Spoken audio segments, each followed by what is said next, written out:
hindi po kayo dapat balat sibuyas. And ako ho ay nakasuporta at nakikisa sa mga vloggers na may hearing po yata o may gagawing pagdinig bukas. Tatandaan lang po ninyo, you have to just invoke Article 3, Section 4 of the Constitution. Ang linaw po dyan eh. Yung provision na yan starts in the negative. No law, walang batas ang maaaring ipasa na siyang kikitil, maglilimita o pipigil sa ating kakalayaang magsalita, magpahayag o magbalita. Malinaw po yan, Article 3, Section 4, i-invoke nyo po yan. And alam ko may mga abogado kayo, banggitin din po ninyo na siguro mag-file lang isang motion sa Korte Suprema na aksyonan yung inyong hinihingi dyan sa inyong petisyon sapagkat meron na namang apparently gagawing pagdinig bukas at kayo ay pinagpapaliwanag bakit kayo ay hindi dapat i-cite in contempt. Even yan, i-cite din po ninyo, alam ko, ang abogado ninyo, matinik yan. Kilala kong personal, si Attorney Silvestre Bebot Bello, magaling yan. Sabihin ninyo sa kanya na ipaalala rin na yung Article 3, Section 12 ng ating saligang batas. Malinaw po dyan eh, no torture, force, di bali na ho yun, walang torture, walang force. No torture, force, violence, intimidation, or threat shall be imposed upon the person of anybody that shall vitiate his or her will. Malinaw po ang Article 3, Section 12 dyan.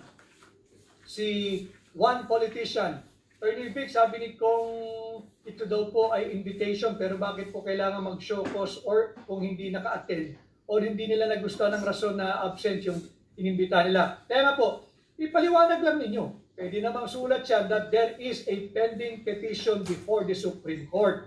At hindi pwedeng pangunahan yan dahil nag-file na nga ho kayo ng kaso sa Supreme Court.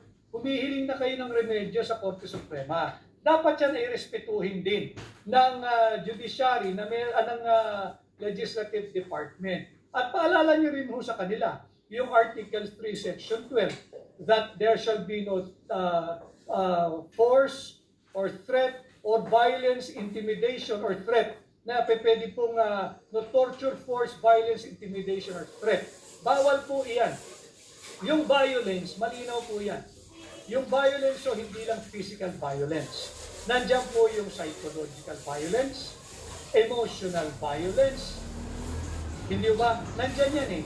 Yung inyong financial violence, economic violence. Imagine mo, kung ikay isinight ng in contempt, ikay idinitin ng halimbawa lang, 2 linggo hanggang 1 buwan, hindi mo pa economic or financial abuse or violence yan, paano ka kikita? Paano ka kakain? Paano ka magbabayad ng iyong mga utilities?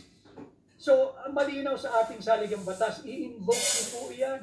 That there shall be no torture, force, violence. Marami po yung violence, hindi lang physical. Emotional, intellectual, psychological violence, nandyan po lahat yan. Intimidation, hindi ba intimidation yun? Iwinawagayway yung banta na kayo ay will be cited in contempt. Hindi ba threat iyon? Hindi ba yun ibanta na ikukulong ka kapag ka hindi nagustuhan ng iyong sagot o paliwanag? But sa ating mga vloggers, para naman hindi sabihin ng ating ng legislative department na hindi nyo ginagalang ang kanilang proseso, my suggestion, although you have a very, very competent lawyer at abogado de Campanilla, si Attorney Bebot Bello, ipaliwanag lang ninyo na meron kayong pending petition now before the Supreme Court, kaya hindi kayo pwedeng mag-attend hanggat hindi na-resolve pa yan. Sapagkat yan ay nabibingbing pa hanggang sa ngayon. At maaari din kayo mag-file ng reiterative motion na mag-issue ng temporary restraining order siguro hanggat hindi dinidinig at hindi nagkakaroon ng oral argument diyan sa sinampan ninyong kaso. Sapagkat alam mo ninyo, malinaw rin sa napakaraming desisyon ng Korte Suprema. Samantalang karapatan ng Legislative Department na magkaroon ng pagdinig, dapat ito'y investigation in aid of legislation. But the problem lies now, malinaw sa ating saligang batas. Article 3, Section 4, no law shall be passed abridging the freedom of speech, expression, or of the press. Malinaw yun. It starts in the negative, no law. Walang batas. So anong didinggin mo? That will be in aid of legislation. Yung sinasabing baka may pang-aabuso, bukas ang libro ng Revised Penal Code sa libel. Bukas ang libro ng ating special law pagdating sa cyber libel. Andyan din yung ating civil code para pag damages. So kung merong nasasaktan o sa tingin nila ay agrabyado sila, bukas ang ating prosecutor's office, sa mga piskalya, bukas ang ating korte. At paalala, sa lahat ng mga nasa gobyerno, whether ikay elected or appointed, malinaw din sa ating mga jurisprudence o yung mga actual decided cases ng Korte Suprema na hindi kayo dapat balat sibuyas dahil bilang mga lingkod bayan, ang inyong sinasahod ay nagmumula sa buwis ng ordinaryong Pilipino. Ang tingin ko po dito, yung sinasabi nga nating distraction. Dahil gustong masikil ang karapatan ng Pilipino sa isang malayang pagpapahayag, nariyan yung presyo na patawag yung mga vloggers sapagkat kung mapapansin ninyo, hindi naman pinag-uusapan na ito sa traditional media. Yung mga miyembro na lamang ng social media o yung new media ang nagtatalakay at nagdidiskurso nito. Kaya wag po tayong pumayag na sila ipatahimikin. Ito po ay, for me, is an assault on press freedom. This is an assault on free speech. Again, what is my basis? You just have to read over and over and over again Article 3, Section 4 of the Constitution na nagsisimula sa negative. No law shall be passed abridging the freedom of speech, expression, or of the press. Ang linaw. Ang linaw. Malinaw na pinag-uutos at pinagbabawal ng ating saligang batas yan. Ngayon, ang problema sa mga miyembro ng Kongreso, meron na rin yung desisyon ng ating Korte Suprema. Ang dami na na hindi kayo pwedeng mag-aktong prosecutor, police, investigador, tapos kayo rin ang huhusga bilang hukom. Bawal po yun. Ang investigasyon po, wala po kayong kapangyarihan na sabihin kung merong naganap na krimen at ano yung mga naganap na krimen. Pangalawa, kung sino-sino yung dapat idemanda at panagutin sa sinasabing krimen o naganap na krimen. Pangatlo, lalong wala silang kapangyarihan i-identify yung papel ng bawat isa sa inaakusahan. At higit sa lahat, wala silang karapatang sabihin kung sinong guilty o hindi guilty dahil hindi sila korte. Hindi sila korte. Malinaw po yan, jurisprudence na po yan na desisyonan na. Yang kasong yan ng matagal na panahon ng ating Korte Suprema. Kay Mikhail Yuri, like what happened to Colonel Grijaldo, cited in contempt and was detained, wala din sweldo from PNP yan, hindi na po makatao yan. Alam mo ninyo, kagabi ho ay nabigyan akong pagkakataon makanood ng kaunting pelikula sa bahay.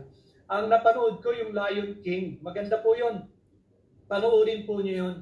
Yung Lion King, alam po yan, nung lahat ng may normal at masayang kabataan. Yung Lion King, maganda po yun. They celebrated their 31st year already mula nung ito'y lumabas. Ang Lion King ho kasi nung ako'y nanonood kagabi, panoorin po ninyo.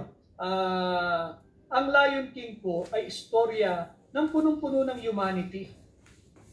Ang gandang storya. Pero, bagamat, it's full of a story, full of humanity o patungkol sa pagiging tao, wala pong karakter na tao sa Lion King. Doon ho kayo matutuwa. Ang tema ng Lion King is humanity. Pero wala pong tao ron, panay hayop po iyon. Hindi ba ang ganda? Yung mga hayop sa storyang yan ay nagtuturo sa mga tao na magpakatao at makipagkapwa-tao. Pero wala pong tao. Doon sa storya ng Lion King, hayop po lahat yan.